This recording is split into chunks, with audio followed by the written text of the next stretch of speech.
羊贼！你让你偷羊，不让你偷，不让你偷，看我不打死你！这野孩子怎么回事啊？他是偷羊贼。哦，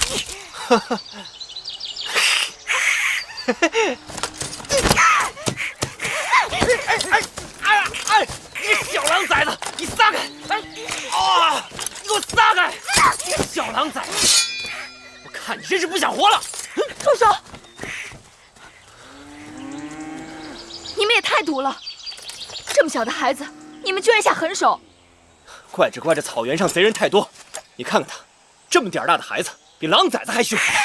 贵人说的是，这小狼崽子一直在偷我们这边的羊。今年草荒，我们本来生的牛羊就不多了，他不仅偷，还带着狼群来咬伤我们的人。他才这么小，倘若做贼，那也是被逼的。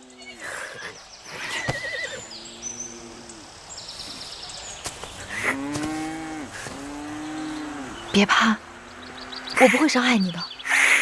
他不懂人语。不怕，你别怕。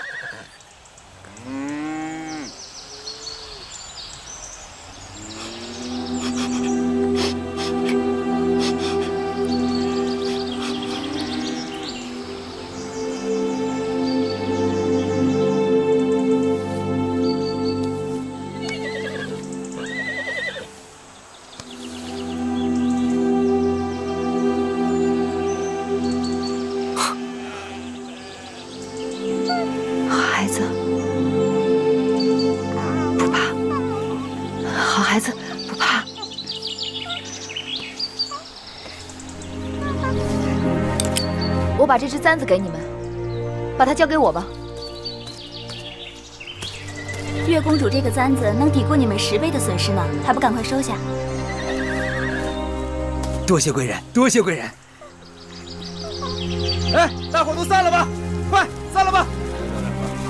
你就是楚国的公主，王后的陪嫁。你是谁？在下秦国公子嬴华。原来是公子华。芈月有失恭敬了。哦，没事没事，别怪子华多嘴。公主人兽不分，烂做好人了。公子睁眼看看清楚，这孩子到底是人还是兽？只怕是公子人兽不分吧。把他带到我帐篷里去。是。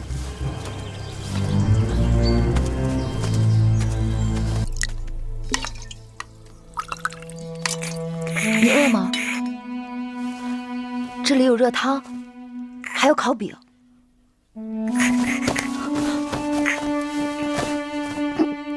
慢点吃，别噎着了。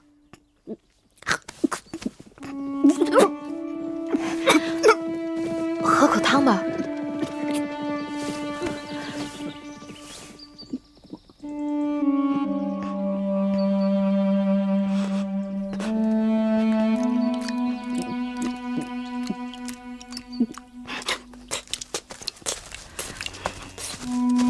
月公主，你们秦国的人来了，要带你回去。哦，我知道了。别怕，他不会伤害你的。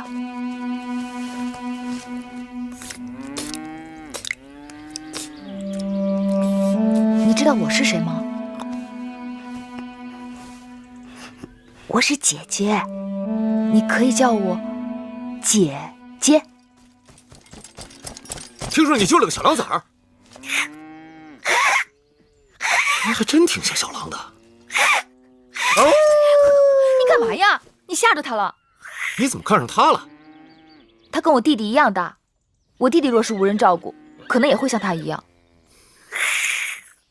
你干嘛？哎，你放下他！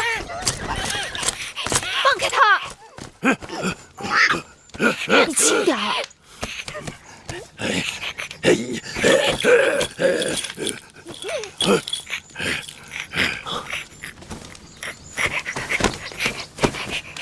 他说什么呀？他说啊，他很聪明，通晓人的习性，应该是跟人一起长大的，只是这2年才混入狼群当中，跟狼一起生活。只要把他送回人群当中继续教养，他应该可以跟其他孩子一样。少司命保佑，可怜这孩子。既然你这么喜欢他，给他起个名字吧。你说你怎么这么小就有白头发，简直像小狼一样。我叫你小狼好不好？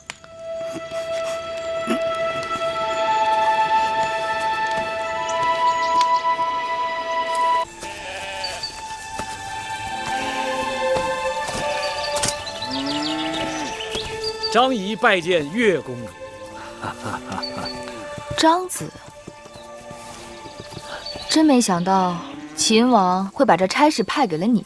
是啊，想当初月公主发重誓与张仪永不往来，没想到这么快就又见面了。你千里迢迢来义渠救我，我谢你。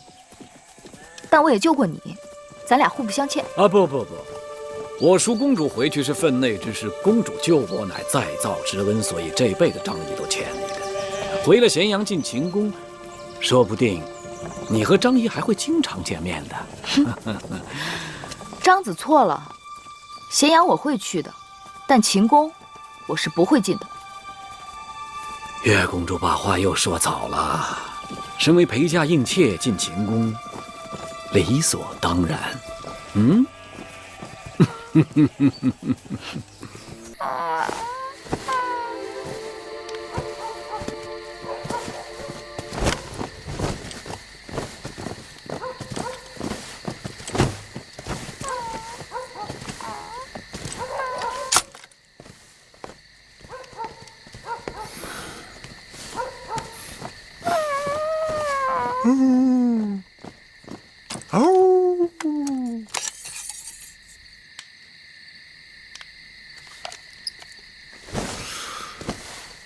还想杀我？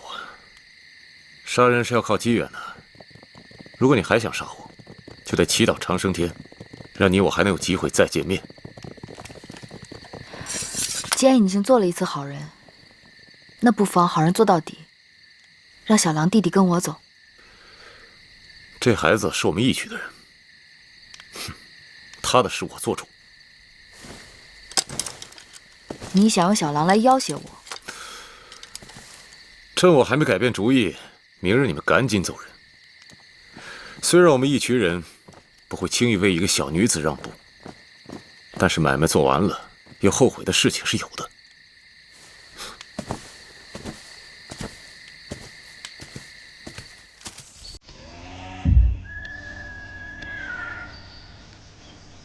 想不到义渠王是个用心很真的人。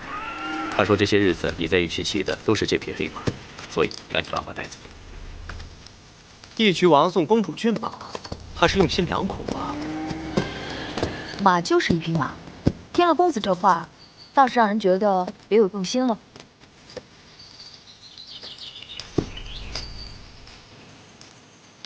时候不早了，月公主，请上车。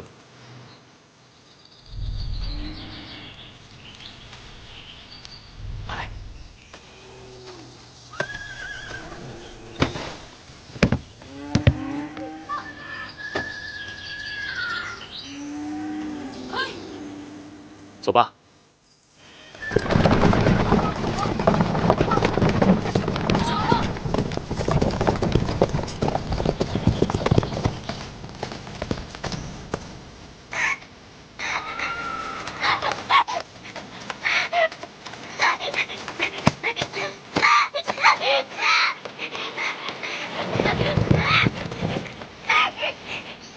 别叫，他走了。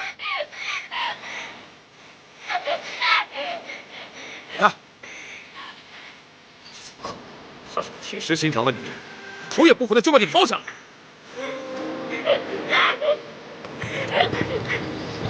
阿涛，她是你姐姐，我把你留下来，连眼泪。他在咸阳还有个弟弟，你只是一只狼，又不会说话，估计他见到他那个弟弟，快去把你抱。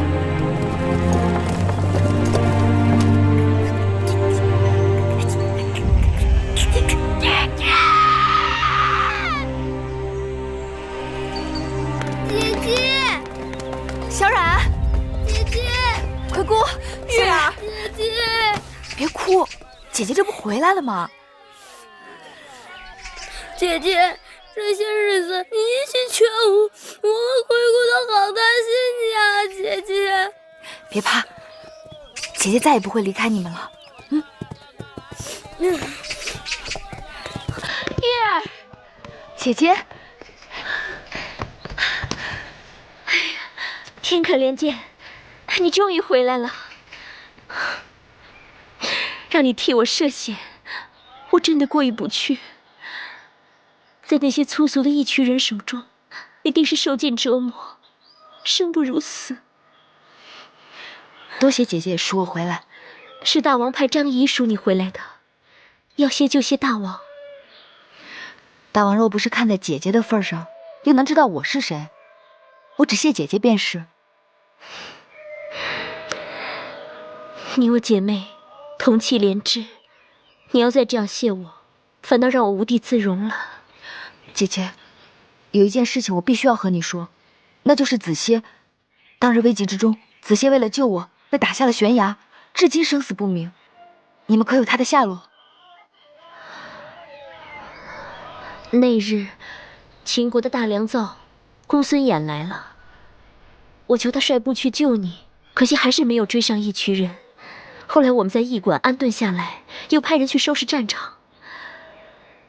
可是回来的人说说什么？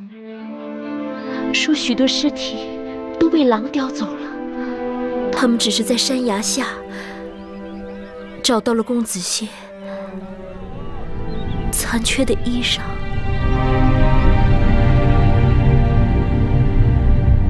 我要去找他，我必须要去找他。哎，妹妹，送亲路上耽搁了10日，新婚大典会另择吉日。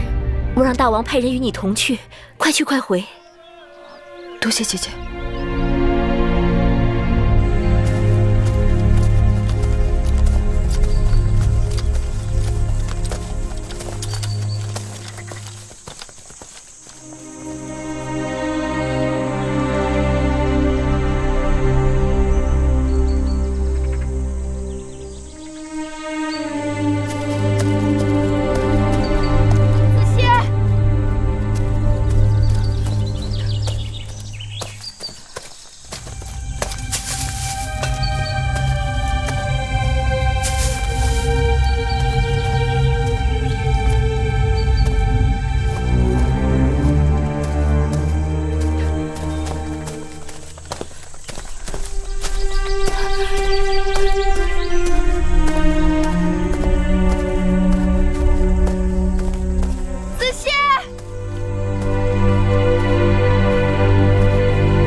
我会替你完成这个心愿。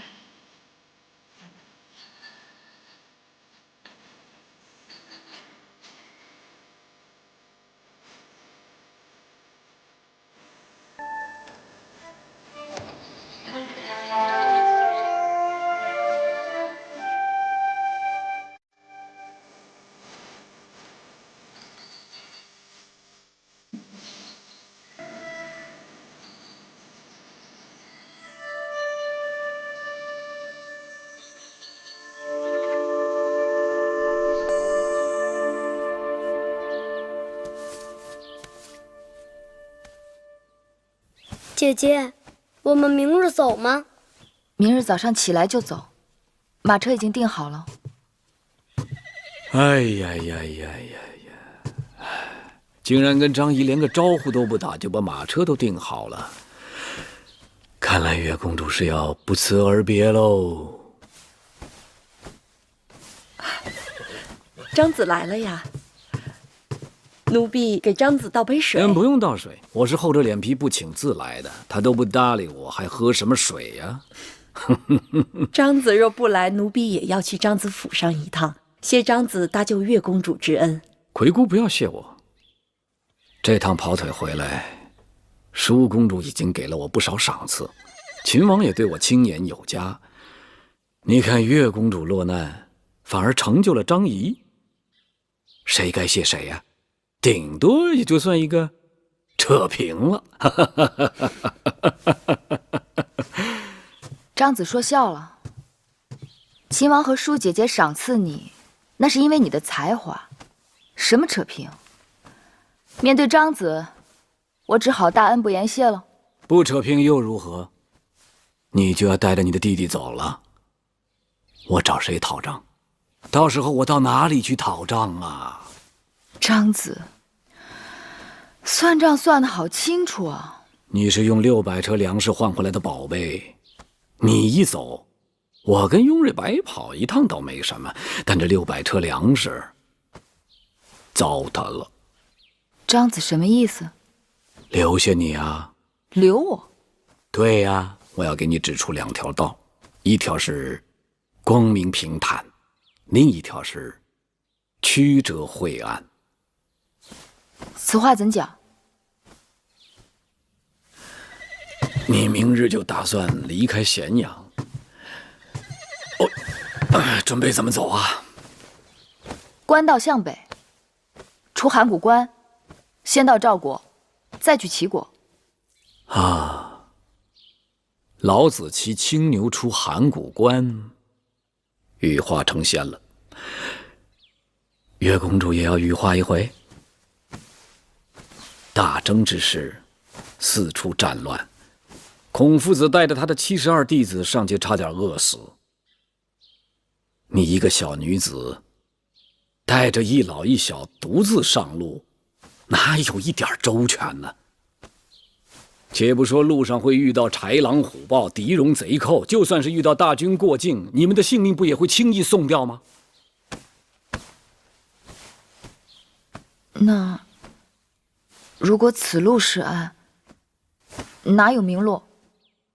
公子歇与你情投意合，他却英年早逝，令人扼腕。月公主理应尽全力查出背后谋害之主使，给子歇雪恨，也不负了你们这段情缘呢。明明就是义渠人所为，跟义渠有何干？难道不是义渠人为了换取粮食才劫持王后车队的吗？月公主聪慧剔透，也有糊涂的时候啊。你想想看，就算是义渠人有劫人换粮之心，他们是如何知晓宋钦车队的行进日程和路线的？那么多的人马轻而易举就进入了秦国的腹地，还来去自由。月公主不觉得这其中有蹊跷吗？难道是有人通风报信，勾结义渠？那几日在义渠，我和他们交往，只要我提起劫持车队的缘由，他们总是讳莫如深，言不由衷。看来义渠人打劫车队财物，只是一个遮人耳目的借口。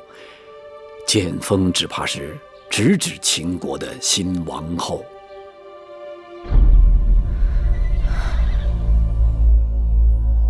张子说的在理，既然打劫，就应该死死缠住辎重车队。可义渠人的兵马，明明都是盯着舒姐姐穷追不舍。再想想，当初在武关驿站，就曾有人对舒姐姐下手，究竟是何人对姐姐恨之入骨？对舒公主恨之入骨之人一定有，但原因不明。所以月公主理当留下来，凭着你的聪慧查出真凶啊。那义渠王为何一点风声不肯透露？在我看来，义渠王一定知道其中之厉害。他之所以不说，要么是有承诺在先，要么是因为那人位高权重。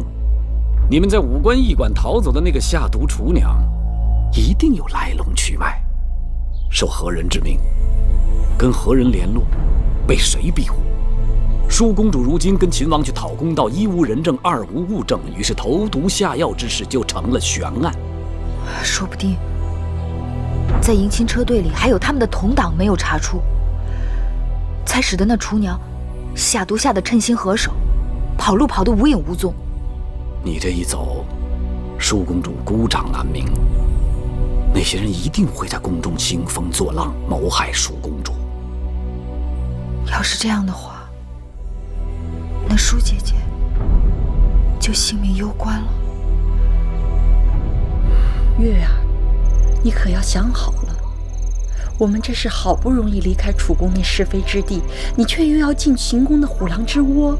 舒姐姐待我情义深重，我至今无以回报。更何况，我若是能细心查出真凶，也可以为子歇伸冤报仇。既然你主意已定，那只好如此了。妹妹终于答应与我一同进宫了，我这心也踏实了。姐姐，此番随你进宫，你必须允我3件事。别说3件，就是30件也行。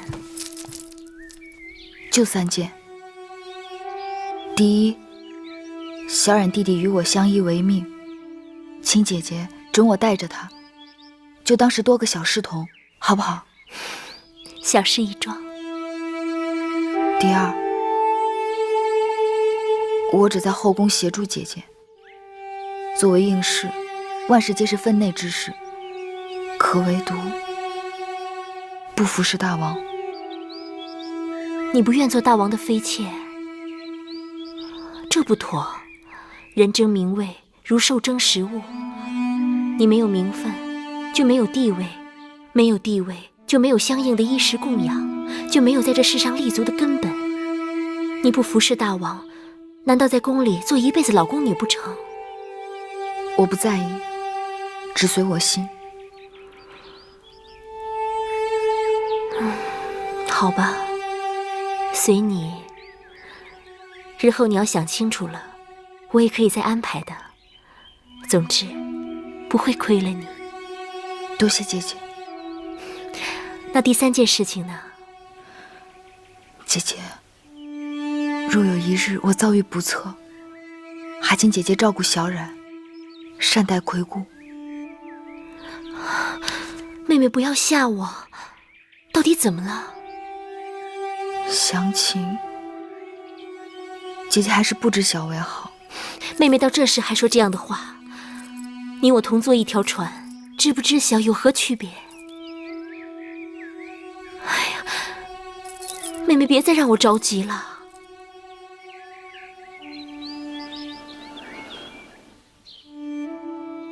姐姐，在官道上伏击你的人，就是害死子歇的人。那些人不是义渠部落的人吗？那义渠人也一定是受人指使，那背后之人必定是在咸阳，很可能就在秦宫之中。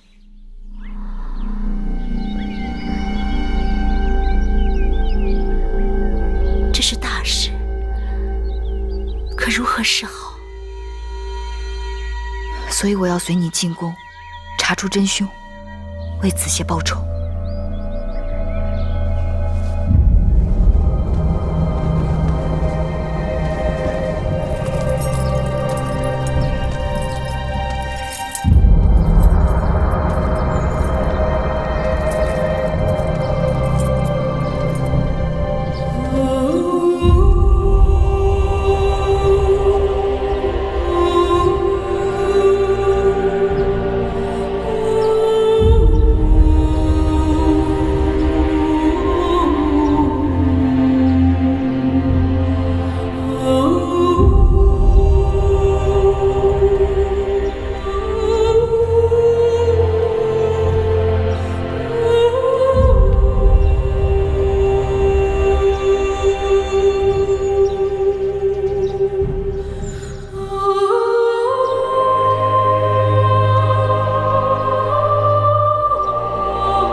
凤仪卧冠。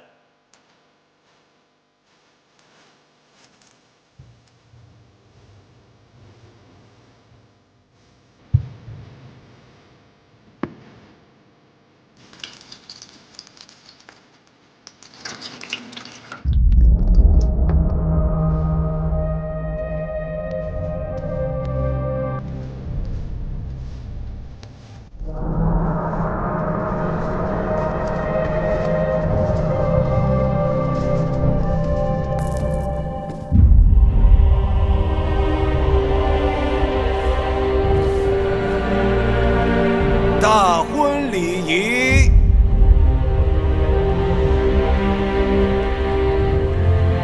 共劳儿时。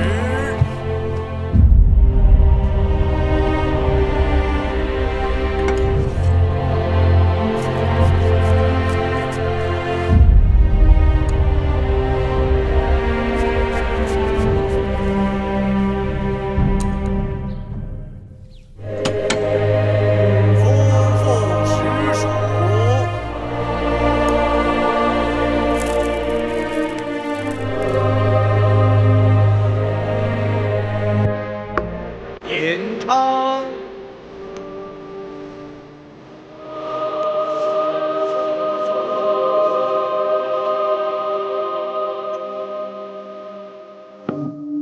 扎将。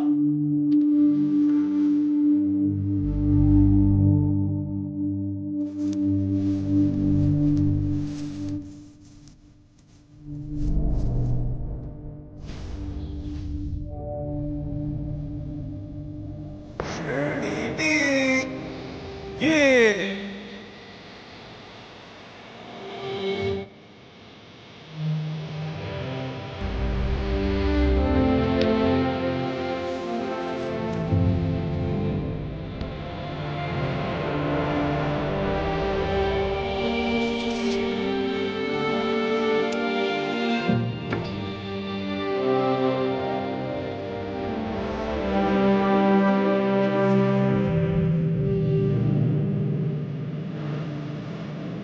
合景而饮。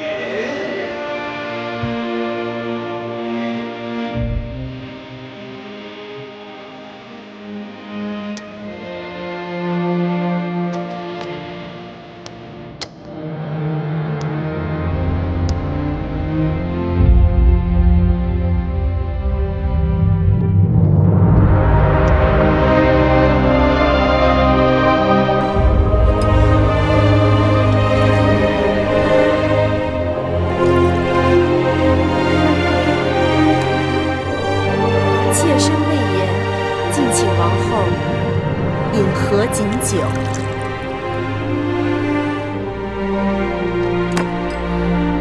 魏夫人辛苦了。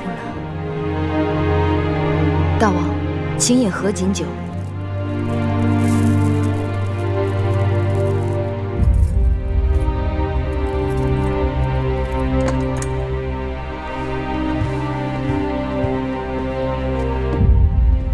礼毕。恭贺大王皇后。皇后，可喜欢秦人之舞吗？果然西北之地多豪迈之风。古人说，舞蹈的舞和勇武的武乃为同源。我今日见了，相信了。大王，姐姐听说楚人也有歌舞。寡人曾在郢都的祭祀大典上得以观赏，甚为优美。祭祀大典。对了，楚人好巫，歌舞都是装神扮鬼的。王后一看就是善舞之人，日后在大王身边，不知王后是扮神还是扮鬼呀？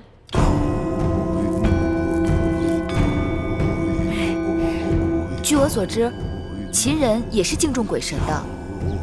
楚人好巫，招魂驱鬼，祈福攘灾，但怕就怕有一种巫，半人半鬼，非神非鬼，平时装的清白无辜，一不留神他就会出来兴风作浪。魏夫人在秦宫多年，定见过这种巫吧？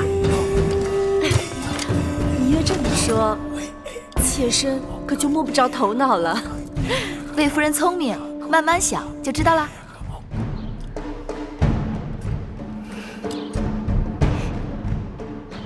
今日大王大婚，台下毛戈相向，台上唇枪舌剑，好不热闹啊！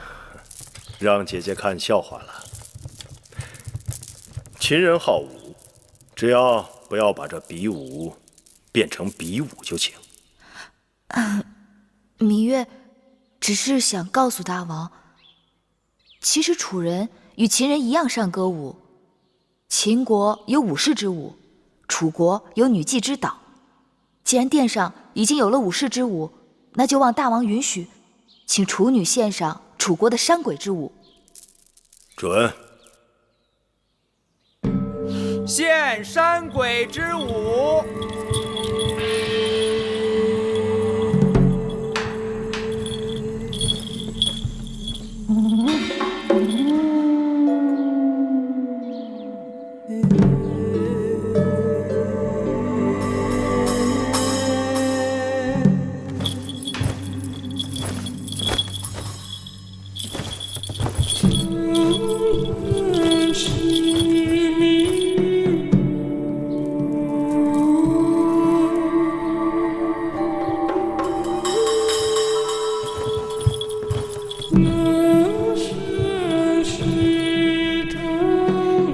大王，请用酒。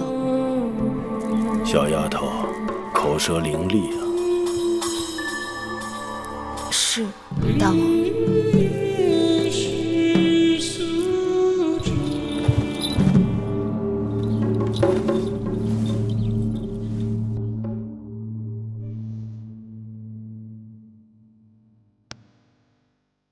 桃之夭夭，灼灼其华，之子于归，宜其室家。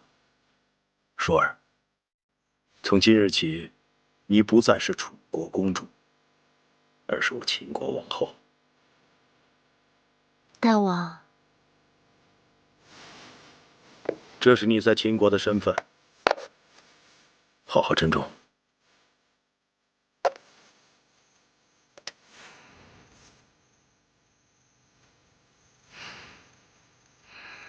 大王恕罪，除了这玉玺，臣妾还有一物，看得更为珍重。是什么？是大王对臣妾的真心。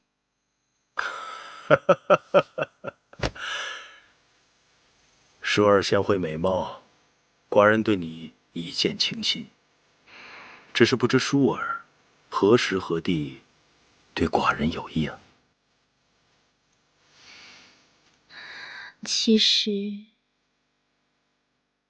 实那日在东市，歹人行凶，大王拔刀相助，臣妾便把心交给了大王。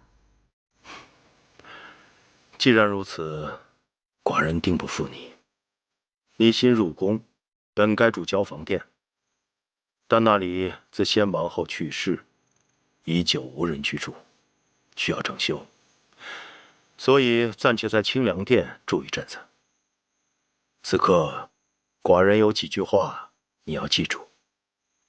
你是楚国娇养的公主，嫁到我秦国，却比不得楚国奢华。你身为王后，要为秦国女子的表率，贤惠克己。你嫁到我秦国，便是秦国之人，要事事以秦国为重。你可能做到？夫君对我信任与倚重，我以重任，舒儿一定照夫君说的话去做。你刚到宫中，若有委屈，尽管告诉寡人，寡人定当为你做主。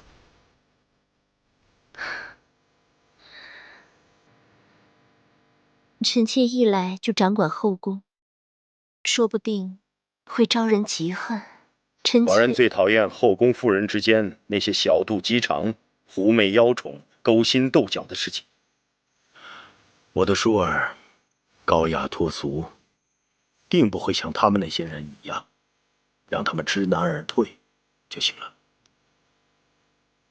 臣妾一定照着大王说的话去做。从今以后，寡人就将后宫交给你了。秦国立国数百年，我的王后必是一个贤惠的王后。寡人淡漠色相，秦国的后宫一直都很清静。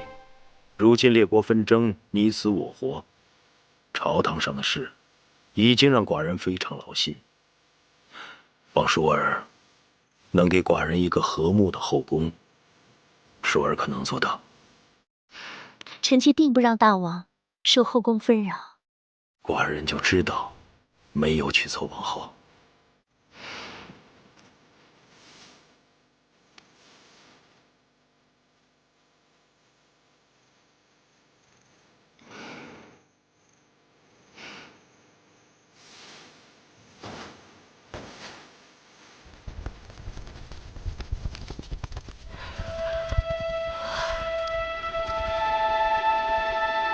芈月妹妹，咱们3个人这一夜就这么守着吗？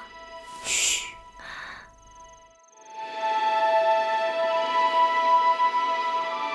身为应女，头3日依礼法，都得这么在室外守着。反正就这3日，3日之后就由玳瑁、珍珠等贴身侍女打理了，忍忍吧。要不然咱们轮班吧，一个人先靠着板壁打个盹儿，另一个就守着，等到下半夜，咱们再换。好啊，那孟昭姐姐和芈月妹妹守前半夜，我守后半夜，如何？不用了，这前半夜都快过去了，景妹妹也没休息多久，就由你和芈月妹妹来守上半夜，下半夜由我来守吧。谁看不出你的心思？应女陪嫁守夜，不过是为着夫君兴致来了，可以随时侍奉。上半夜大王必是和王后欢好，到了下半夜，谁守夜谁得便宜。我看你就省省吧，咱们打个赌，这一夜我们3个都白守。大王是不会叫任何一个人进去服侍的。那可不一定。你说这话真不知羞耻。你才不知羞耻呢，我只是堂堂正正把话说出来了，可不像有些人明明心里想要，却口不应心。哎，行了行了，既然你们都想守下半夜，那我来守上半夜，你们先歇息吧。哼。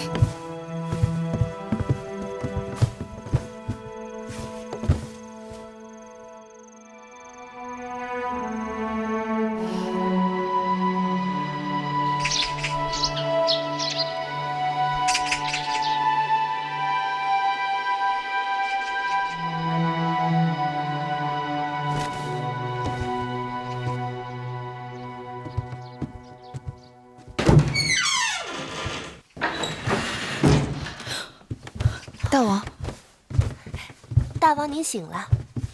王后还在睡觉，别吵醒她。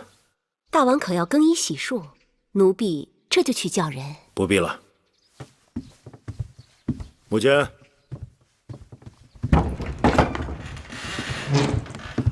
大王，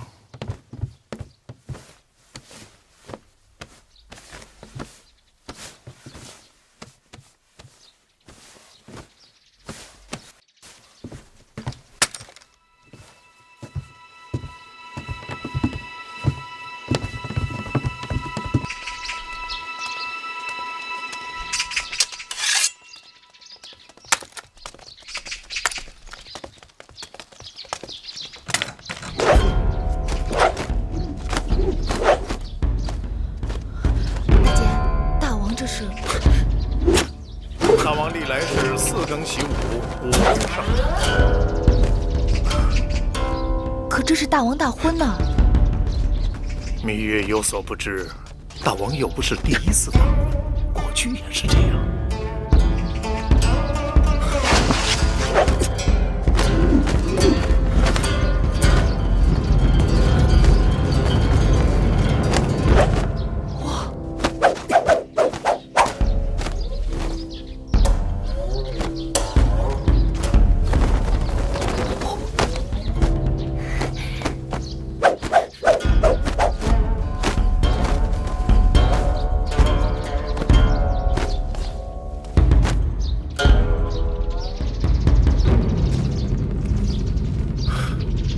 武坚，在。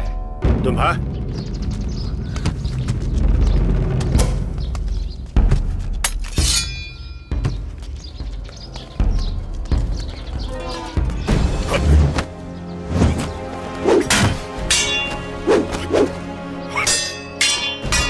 没想到大坚也有这么好的身手。师傅跟着大王生活多年，每日陪着大王习武，这么多年下来，多少也能有些功底。常年累月陪大王习武，真是不易。一年四季风雨无阻，倒也习惯了。哎，可眼下是夏季，若是到了冬季刮风下雪，四更起来，你们就更难了。这大王都不难，我们做下人的有何之难？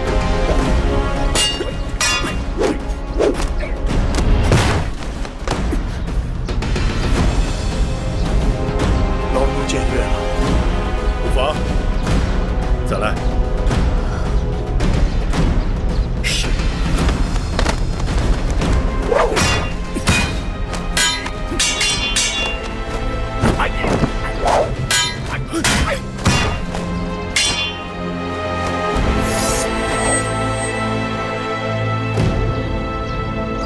大王，武坚，更衣。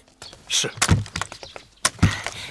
大王的武艺真是炉火纯青，让臣妾大开眼界。大王真是有万夫不当之勇，静如处子，勇如猛虎。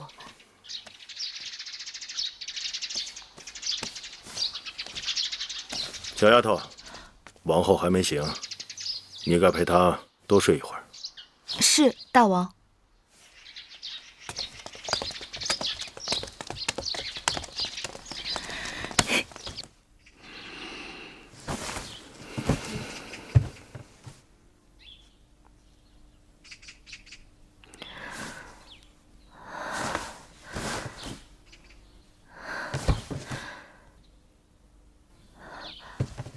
月儿，姐姐，姐姐，你起来了。妹妹，大王呢？大王去哪儿了？大王四更起床练剑，此刻去洗漱更衣了。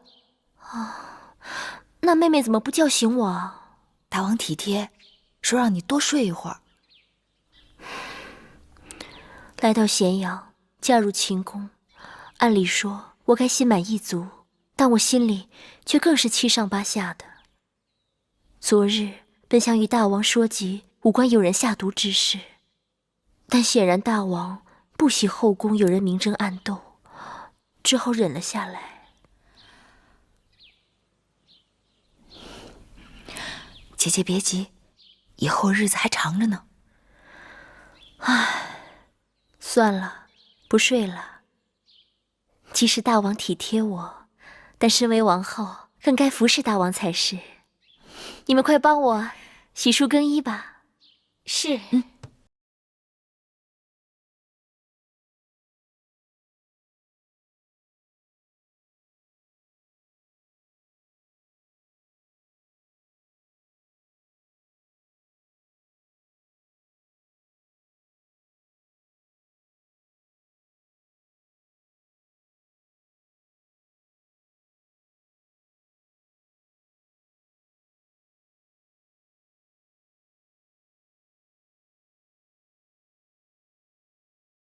大王，臣妾服侍大王用早膳。不必了，寡人还要去宣师殿处理政务。大婚3日不是免朝吗？寡人只是去处理政务，午时会与你一同用膳，之后要去宗庙祭祖，过一日还要在后宫接受朝贺。永香令过会儿会向你禀示。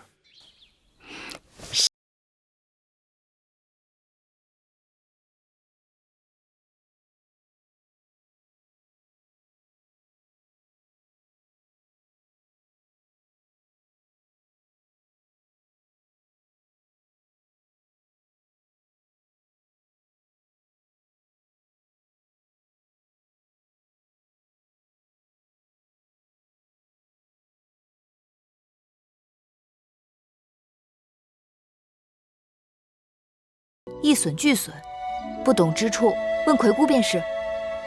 是，下去吧。姐姐，我出去玩了。好，别跑远了。哦。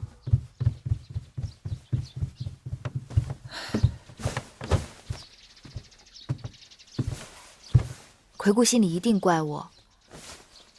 从楚国陪嫁过来的侍女还有不少，为何专挑这2个少不更事的来做贴身丫头？这次进秦宫，你定要选这个最偏远的小院子住。我由着你，你自小在宫里吃苦，不习惯人伺候，我也觉得人多口杂，手下够指派的就行。但这里是宫廷，你是楚国公主，身边人总该伶俐管用些。伶俐管用自然是好，忠厚老实更重要。年龄大的侍女都是被调教过的，这楚宫里面尔虞我诈大约学会了不少。所以我挑人只要一条，就是心里头干净。做事情拙我可以教他，但做人拙你是教不好的。说是朝贺新王后，但魏夫人他们肯定是有备而来。妹妹查了查，这前朝后宫简直就是魏国人的天下。魏夫人是先王后的妹妹，魏少氏又是魏夫人的族妹，大王的长子公子嬴华是魏夫人的独子，连那大良造公孙衍也是魏国人。妹妹，快把那些有封号的嫔妃都跟我说说。听说大王素不好色，宫中嫔妃不是先公所赐，就是与先王后大婚时的应女和各国送的美人。唐夫人资历最老，大王少年时就跟着大王了。大王登基之前与魏国联姻，魏夫人随着先王后嫁到了秦国。大王登基后不久，魏王又把樊少氏和魏少氏送给了大王。另外，魏良人、国美人分别是东周公和西周公所送，除了病故的和犯了宫规被夺了位分的，宫中有封号的也就这些了。外人都传，眼下大王最宠爱的是樊少氏和魏少氏，樊少氏也是刚刚有了身孕。这些人之中，也不知道他们对我们都是什么心思。眼下不管他们千条妙计，姐姐只守一定之规。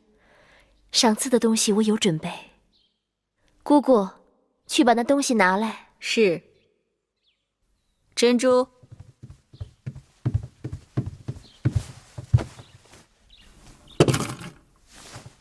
大鸡一对，手镯一对，簪钗一对，这些都是打算赏给魏夫人的。因为先王后去世后，魏夫人一直有掌管后宫之名，而且她的儿子嬴华又是大王的长子，所以赏赐之分也应当要重一些。这样不妥。眼下姐姐已经是秦国的新王后了，而魏夫人也已不再是主持后宫之人。她的东西若是比别人多，定会让人猜测姐姐对她有所倚重，更是有所畏惧。依我看，她的东西应当与别人一样，这样让仰仗她的那些人知道，如今后宫的主人已不再是魏夫人，同时可以让众人知晓，新王后对大家一视同仁。就照你说的办。珍珠，按照赏赐的人数到我的嫁妆中挑选出来，一人一份，全都一样。是。唉，大婚当日，魏夫人话里话外都颇为挑衅，算是公开与我为敌。但其他人，我心里无数。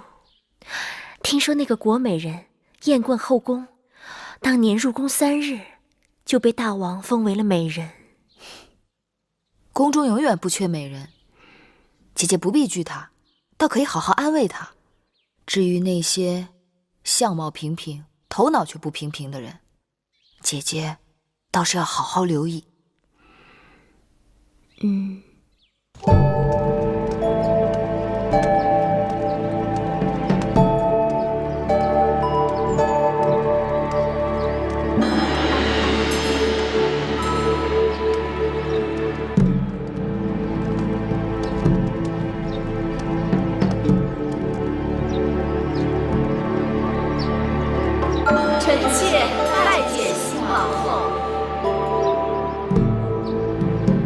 姐姐免礼。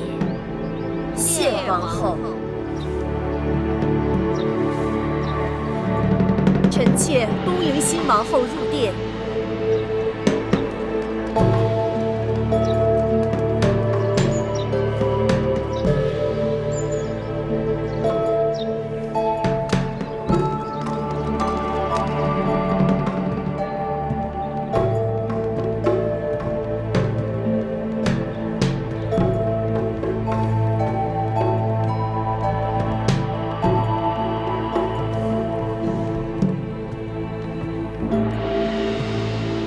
这交房殿雄宏巍峨，但这陈设未免过于简朴了。这殿里的一草一木都是当年我姐姐先王后亲手安顿的。我姐姐就是先王后去了以后，这里的一切都是按照她在世时的摆设，丝毫没有改变。就连每日熏的香，都是她最喜欢的千蕊香。今日新王后在这儿，臣妾恍惚觉得我姐姐并没有离去。据说，当年我姐姐出入宫受朝拜，穿的也是同样的敌衣，站在同样的位置上。唉，真是物是人非，让人唏嘘不已呀。魏夫人定是糊涂了。今日本该魏夫人带领后宫众人朝拜新王后，但魏夫人好像打算带着众人祭祀你那过世的姐姐。哎呦，罪过罪过！你越不提醒，臣妾还真是差点忘了自己的本分，竟说些不着边际的话了。这时辰是该臣妾率众姐妹拜见新王后了。那好，今日初见几位姐姐，不知该如何称呼。魏夫人昔日主持后宫，那就由你来引荐吧。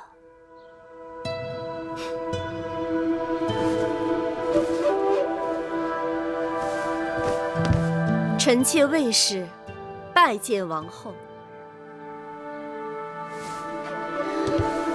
王后应该是知道的，我与先王后是一母同胞，大王恩赐，册封夫人，生公子华。这位是唐夫人，在后宫之中，唐夫人的资历最高。唐夫人是唐国之后，公子焕之母。大王还是太子的时候，就已经开始服侍大王了。拜见王后。唐夫人免礼。谢王后。这是魏良人。拜见王后。免礼。早就听说魏良人才华昭昭，多谢王后。王后，这是国美人。拜见王后。免礼。谢王后。我知道国美人，美艳倾国。王后谬赞。这位是樊氏，魏国人，封少氏。哎呀，樊少氏，快快免礼。你既然有身孕，从今以后见到我，不必再那么多繁文缛节的。谢王后。这位是我的族妹，魏少氏。拜见王后。免礼。谢王后。魏国果然出美人。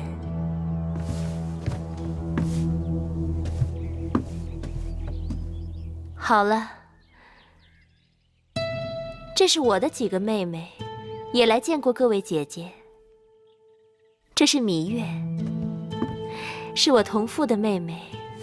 王后的亲妹子才是人才出众呢，我们姐妹都领教过了。这是孟昭氏，是楚国令尹朝阳的亲侄女儿。这是景氏，她的族兄就是景差。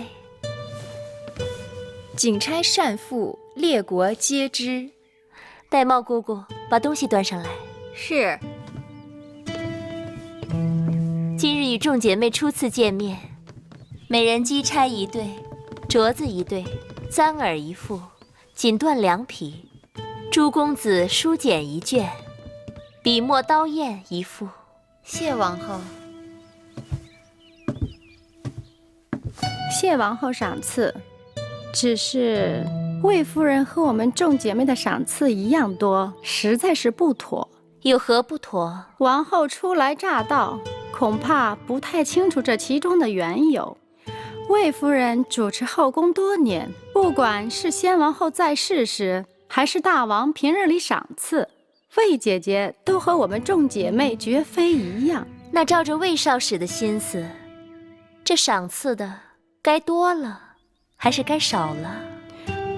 这多少，当然是由大王和王后随意。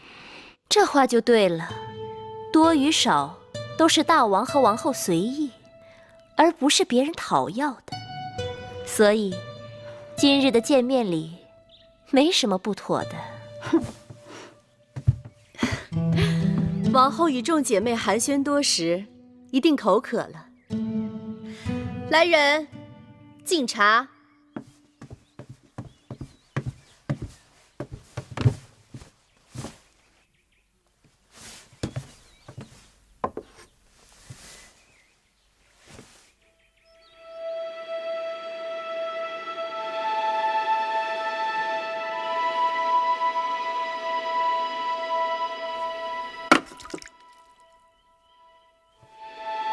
哟，王后怎么不喝呀？你看这茶，细秀如眉，状似兰花，色泽清脆鲜润，白毫满披。这可是茶中的极品，是大王赐给臣妾的好茶。王后不喜茶水过烫，何况好茶要配好茶具才妥当。芈月当心，这是先王后最喜欢的茶碗，就剩下这么一对了。哎呀，芈月，这可是先王后的遗物，芈月此举冒犯故人，大为不敬。既然是先王后的遗物，那你们应当好好收藏供奉才是。随意端上这茶碗给新王后敬茶，看来是你们不敬在先。先王后亲切和善，谦逊有礼，让我们众姐妹无论何时总忍不住睹物思人。又加之今日新王后接受后宫朝贺，姐妹们是希望新王后在后宫之中成为众人表率，恭谨谦和，不输给先王后。先王后左右逢源自然是好，但作为后宫楷模，新王后不但要待人一团和气，还要守正不阿，不然是非混淆，黑白不分，这后宫岂不乱套了？你这是指责先王后是非不分，黑白不辨了？我的意思是，行事个人有个人的气魄。你只是个应试陪嫁，无名无分，怎么如此这般放肆？芈月说的话就是我的意思。魏夫人是要与我论名分吗？臣妾不敢，臣妾只是觉得这是先王后留下的遗物，就这么损坏了，只怕得有个说法。既然是遗物，就不该拿出来随便乱用。所以说，还是魏夫人不够真爱。从今日起，这交房殿里里外外所有先王后的旧物，都送到先王后的2位卫士妹妹们房中去，让人摆放整齐，设炉焚香，以方便2位姐姐每日睹物思人。至于这控制下来的交房殿该如何布置，我另有打算。今日交房殿好热闹啊！拜见大王。大王，寡人知道今日你们姐妹相见，看起来你们都相处得很和睦。大王，各位姐妹都颇为热诚，让臣妾感动不已。如此，寡人就放心了。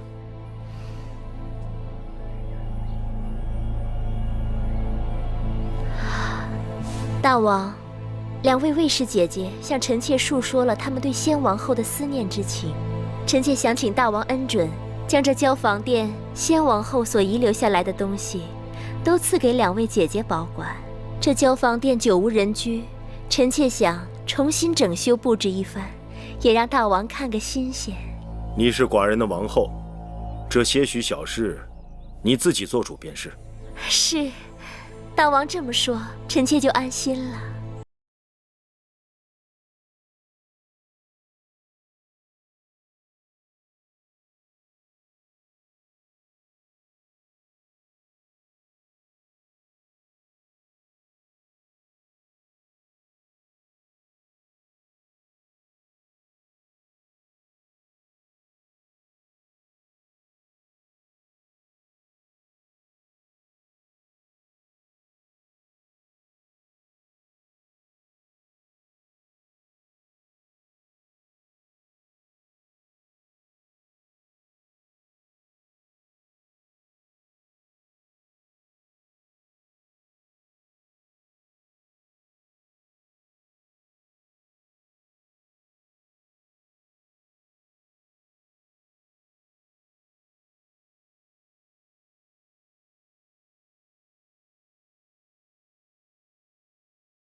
说好听了是朴实无华，说不好听是熬青手淡。姐姐想，也让这秦宫缤纷绚丽，有一点新气象。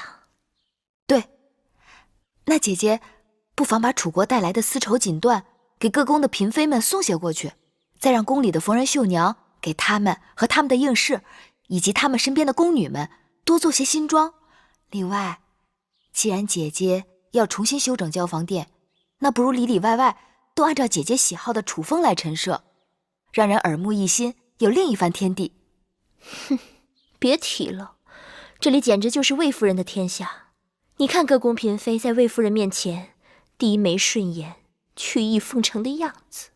魏夫人也是依仗先王后的威风欺负人惯了，她的势力虽盘根错节，但也并非牢不可破。宫中的嫔妃都是来自诸国，各有各的厉害，各有各的心思。看模样，唐夫人应当是个老实人，魏良人虽眉眼精明，但言语却谨慎小心。姐姐，何不借着这些锦缎丝绸，与他们多走动走动？妹妹说的有道理。王后，大王他一会儿就要来了。知道了。姐姐，那妹妹先走了。妹妹，我还有事要问你。你真的不愿意服侍大王？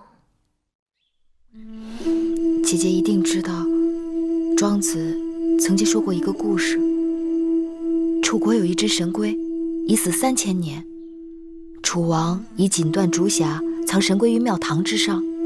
你说对于这只神龟来讲，它是宁愿死后留下骨头让人珍藏，还是宁愿快乐地活在烂泥里？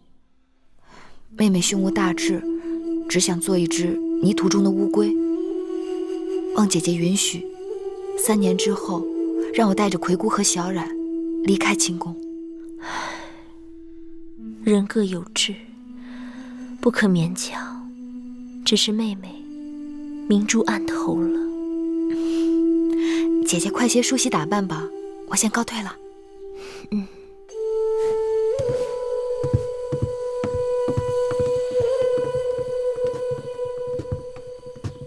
王后，今日的情形，奴婢在一旁都看见了。王后的确是赢了一局，可那个芈月的风头，简直盖过了王后。你也该看到了，当时除了月儿，无人能帮我。月儿不争宠，不要名分，你还要她如何？奴婢多嘴了，王后息怒。